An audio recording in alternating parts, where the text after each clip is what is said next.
datos. La voz de los protagonistas. Contacto telefónico. Licenciado Gerardo Márquez Guevara, titular de la Procuraduría de Justicia de Coahuila, Delegación Laguna 1. Gracias por tomarnos la llamada, por estar con nosotros. Les saludamos, estamos con usted, Diana Torres, Juan Ceballos Aspe y una servidora, Marcela Pámanes, y platicamos sobre el peligro que corren niños y adolescentes de sufrir abuso sexual y sobre el proyecto de integración de la Policía Cibernética en Coahuila. Buenos días, soy Marcela. Gracias. Pues, ¿qué tan avanzado va este proyecto, licenciado? Cuéntenos, ¿qué tan prioritario es? ¿Han ustedes recibido alguna denuncia por abuso desde Internet? Bueno, mire, sí hemos recibido algunas denuncias que tienen que ver con algunas comunicaciones entre las personas, particularmente entre jovencitas y jovencitos, que pudieran ser contadas seguramente, pero que tiene que ver con abuso, con la pretensión de abuso sexual, por vía del Internet, por vía electrónica. Nosotros desde hace por lo menos un par de años, nuestros elementos policíacos, una parte de ellos se han estado capacitando porque la pretensión es que se especialicen en la investigación de este tipo de delitos. Evidentemente no son tan recurrentes, pero creo que con el avance de la tecnología pues tendremos más casos de estos. Es importante destacar que no en todos los casos se llegan a materializar los delitos, pero sin embargo hay jovencitos que, bueno, así como en el caso de las extorsiones, ganchan el anzuelo y por lo menos se encuentran en un riesgo grave, ¿verdad? Uh-huh. Ahora, ¿cuál sería el camino de cuando generalmente pues un padre, una madre de familia son los que detectan una situación de esta naturaleza? ¿Qué es lo que se tiene que hacer? Porque luego tal pareciera que es un problema de índole totalmente particular, domiciliado a cada una de las familias. ¿Qué procede en estos casos, licenciado? ¿Y cuándo es necesaria hacer esta denuncia? Bueno, mire, es importante que en todos los casos se acerquen a la Procuraduría, en todos. Eventualmente, aunque no alcancen el rango de delito, es importante que se acerquen porque esto empieza a generar lo que nosotros hemos llamado la cultura de la denuncia. La cultura de denuncia, además de ser un mecanismo que permite conocer con exactitud los hechos que se cometen en el mundo fáctico, nos permite también constituirla en una medida de prevención.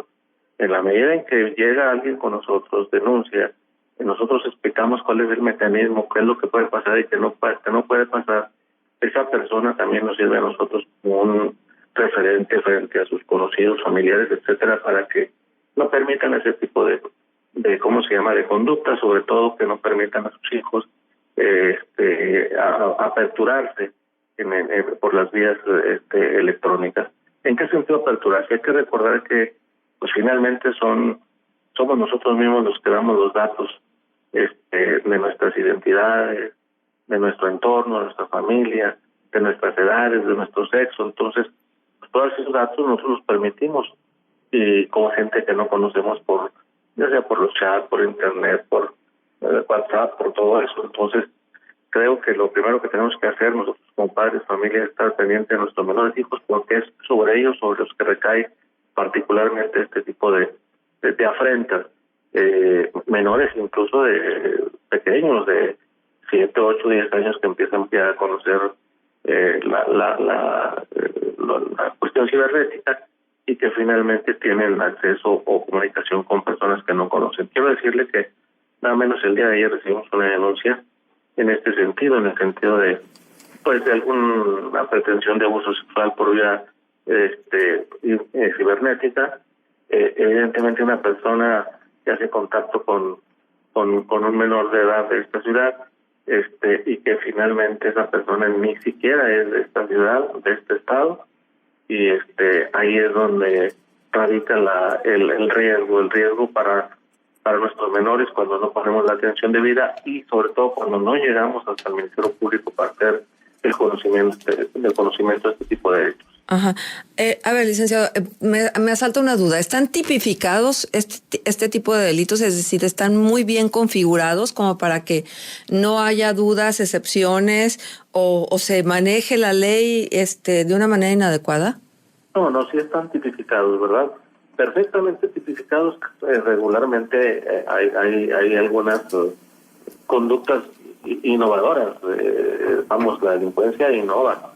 Entonces, cada vez que hay una fórmula distinta, como por ejemplo, pues digo, hace 3-4 años no conocíamos el WhatsApp, pues por ese medio no podríamos todavía conocerlo. Pero sí están perfectamente tipificadas. Hay que recordar que primero son conductas genéricas como el abuso sexual, como la trata pudiera ser, como por lesiones, como las amenazas, incluso como en el caso de las extorsiones. Si no haces esto o hacer aquello, pues cuando no se materializa ni siquiera es una extorsión, sino más bien una ¿cómo se llama? Una amenaza. Ocurre lo mismo acá en los delitos cibernéticos. Acá puede constituir una amenaza, pero la vía es el medio electrónico. Uh-huh. ¿Cuáles son las sanciones? ¿Cuáles son las penas para los delitos que sí pueden perseguirse y sí pueden ser perfilados como tales? Bueno, son variables.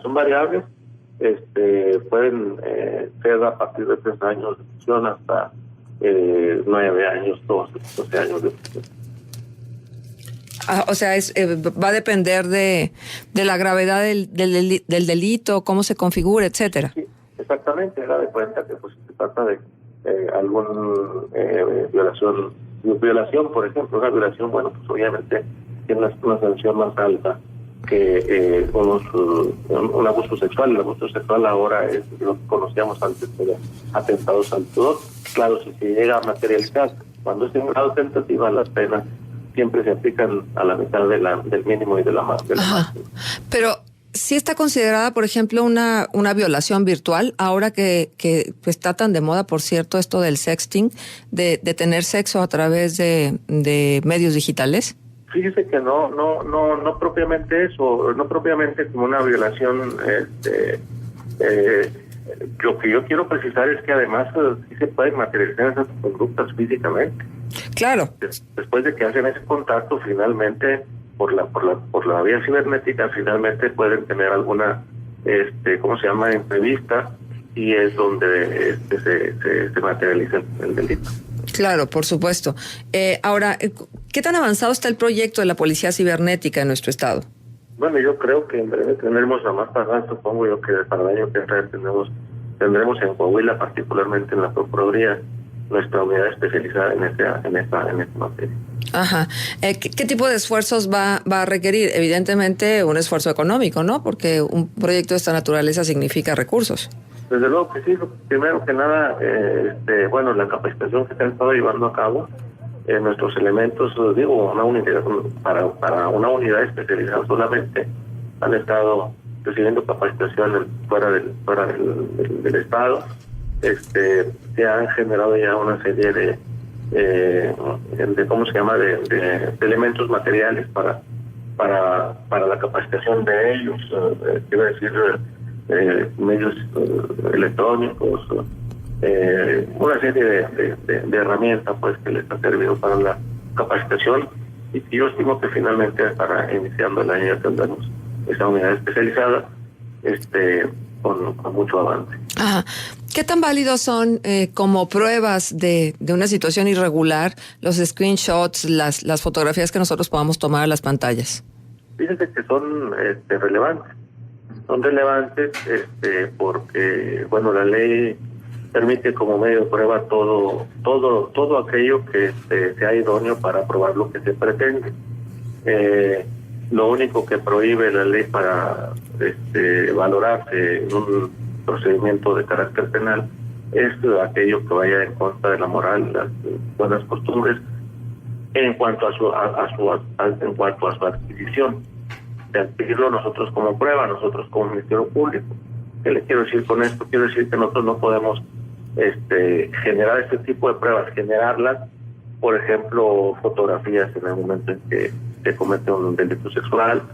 Si nos lo hace llegar alguien, como por ejemplo las cámaras que estuvieran en algún, este es un ejemplo, las cámaras que estuvieran en algún centro comercial en alguna bodega, etcétera, y se cometiera un delito, bueno, pues finalmente eso, aunque sea un delito contra la libertad sexual, y que pudiera parecer que este medio de prueba se atenta contra la moral, porque es precisamente la moral la que se ve violentada, pues para nosotros es válido y para la ley. Uh-huh. Esto es bueno que el público conozca, ¿no? Porque finalmente luego pareciera que estamos limitados, pues estamos limitados en la medida en que desconocemos qué tipo de situaciones pudieran ser probatorias de un delito, ¿no? Sí, absolutamente todas son válidas. Quiero decirle incluso que, por ejemplo, en el caso de delitos sexuales, la ley les llama como de realización oculta, permite incluso, adquiere relevancia el señalamiento de la víctima contra el probable responsable, adquiere una relevancia preponderante, porque este tipo de delitos de alguna manera son refractarios a pruebas directas. Es decir, no, cuando alguien comete un delito de carácter sexual, pues no va a andar diciéndoles, miren, voy a cometer un delito de esta naturaleza para que haya testigos. Finalmente sí son preponderantes las imputaciones que hace la víctima del victimario, y por eso la ley permite esta serie de pruebas en estos delitos. Uh-huh. Bueno, pues ahí está la información, y me parece muy importante que consideremos que esto está ocurriendo, que lo consideremos también como real y no como ajeno a nuestros hijos. Puede suceder y tenemos que estar atentos, sobre todo esta supervisión tan necesaria cuando los chicos, sobre todo cuando son menores de edad, están utilizando las redes sociales, el internet, en cualquiera de sus aplicaciones, ¿no? Así es, yo creo que sí, el principal es la supervisión de los padres o de los mayores a quien les corresponda la vigilancia de sus hijos. Sí es muy importante, porque los menores son fácil presa de envolverlos para ser víctimas de algún delito de esta naturaleza. Esa es la primera parte. Ojalá y no ocurriera ningún evento, pero ocurriendo, aún en su carácter de intento, entonces que se acerquen con la Procuraduría para que sea quien haga esta investigación y dé un resultado positivo. Bien, déjeme desviarme del tema, pero es imprescindible que le pregunte, dada la relevancia de la nota también que se le está dando esta mañana, pues esta incomodidad de que Coahuila pertenezca al top 10 de los estados con más desapariciones de mujeres. 6% de las desapariciones en México pertenecen al estado de Coahuila, y bueno, extravío de mujeres en el país, pues de las 7,060 mujeres que desaparecieron entre el año 2011 y abril de 2015, pues hay reportes de 412. ¿Qué parte le toca a la Procuraduría y qué tan informado está usted de estos hechos y qué tanto se hace desde esta instancia? Bueno, mire, primero comentarle que pues resulta muy lamentable este tipo de delitos, bueno, en realidad de cualquier delito que se cometa en el Estado. Sin embargo, creo que pues todos sabemos que se pasó en La Laguna por una época muy difícil en relación a la seguridad. Creo que nuestras instituciones, nuestras áreas especializadas se encuentran trabajando pues en eso. Es importante destacar que en la Procuraduría existe una subprocuraduría especializada en la investigación de personas desaparecidas. Realmente son ellos los que están investigando la desaparición, no particularmente en las mujeres, pero bueno, sí tienen una relación de hombres y mujeres desaparecidos, y bueno, se está realizando la búsqueda. En el año anterior, 2014, se realizó una búsqueda en general, no solamente de mujeres, sino de hombres, y logró hacer con el paradero de cerca de 700 gentes aquí en La Laguna, de las desaparecidas. Muchos de ellos se encontraban con familiares en otros lugares, en otras ciudades, por el alto índice de delincuencia que privó en los años 2009, 2010, 2011. ¿Verdad? Entonces, pero finalmente le digo, estamos investigando, es una área especializada en la Procuraduría la que se encarga de eso, y pues tenemos que seguir buscándole. Entendemos, licenciado. Hay casos que luego cobran especial notoriedad.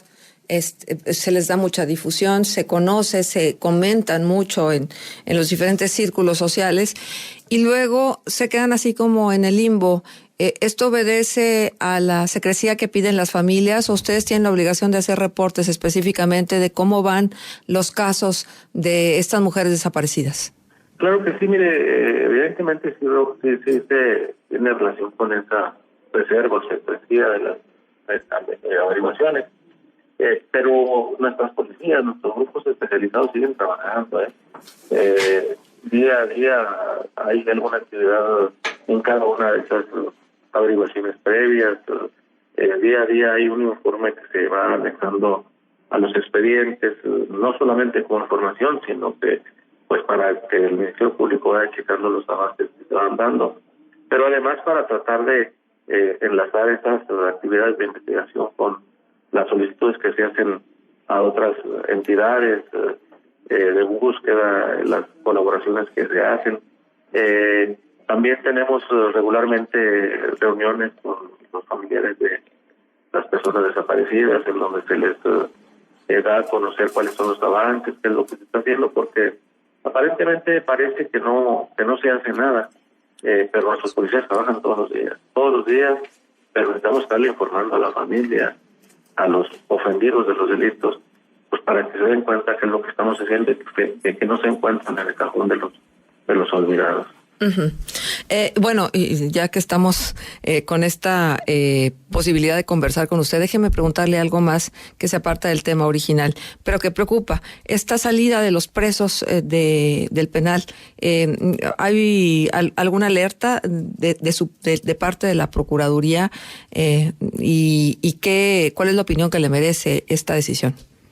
Mire, pues yo entiendo que para el sistema penal mexicano esta entrada en vigor del nuevo sistema de justicia penal con el límite de este sábado tiene ya una preparación.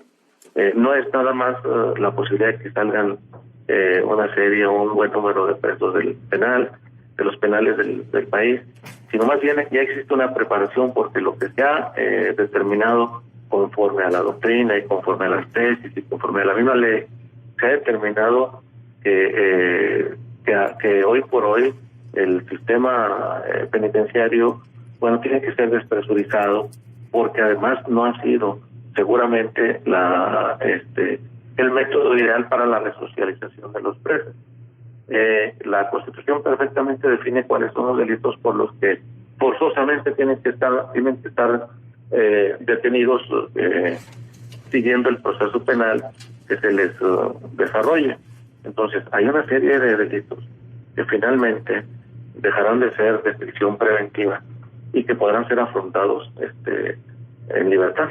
Uh-huh. Hay que recordar que muchos países en el mundo llevan este sistema y que de alguna manera han dado resultado seguirlos en libertad, y que eso permite que los reos puedan resocializarse de tal manera que no haya una alta reincidencia de delitos. No podemos decir que no habrá, no podemos decir lo que hemos visto, que dicen, pues que estaba en la cárcel y a los 6 meses ya anda afuera y volvió a cometer el delito, etcétera. No tenemos la bolita mágica, la bola mágica, pero lo que sí es cierto es que estos sistemas han sido efectivos en el mundo. Licenciado, buenos días. Le saluda Diana Torres. Y nada más déjeme hacerle una pregunta rápida. ¿De cuántos casos estamos hablando en la delegación que a usted le compete? De casos que habrán sí, que entran en esta particularidad de que a partir del nuevo sistema de justicia penal tuvieran la posibilidad de regresar a libertad. Realmente no lo conozco. No conozco la precisión de los números. No lo conozco, pero quiero también, a propósito de la pregunta, no lo conozco porque, ya están fuera de nuestro alcance, ya están uh-huh. judicializados, ya están con autos de formalización en el sistema anterior. Pero sí quiero, aprovechando la pregunta, quiero decirle que en los casos relevantes, por ejemplo, en los que no se prevé por la ley la prisión preventiva oficiosa, como por ejemplo pudiera ser algunas lesiones, es un ejemplo porque esto se permite, pero que pudiera ser un delito como el fraude, o el fraude al fisco federal, por ejemplo. Pero, de verdad, déjame interrumpirlo, pero lo que contempla la ley es que se trata de reos que no han sido sentenciados todavía. Bueno, claro, no incluso los sentenciados, También los sentenciados podrán acogerse a una ley nueva cuando algo les favorece. Bien, licenciado, pues le agradecemos mucho su presencia y compartirnos esta información de interés en los tres temas que abordamos. Gracias. A sus órdenes, que estén ustedes bien. Hasta luego, gracias.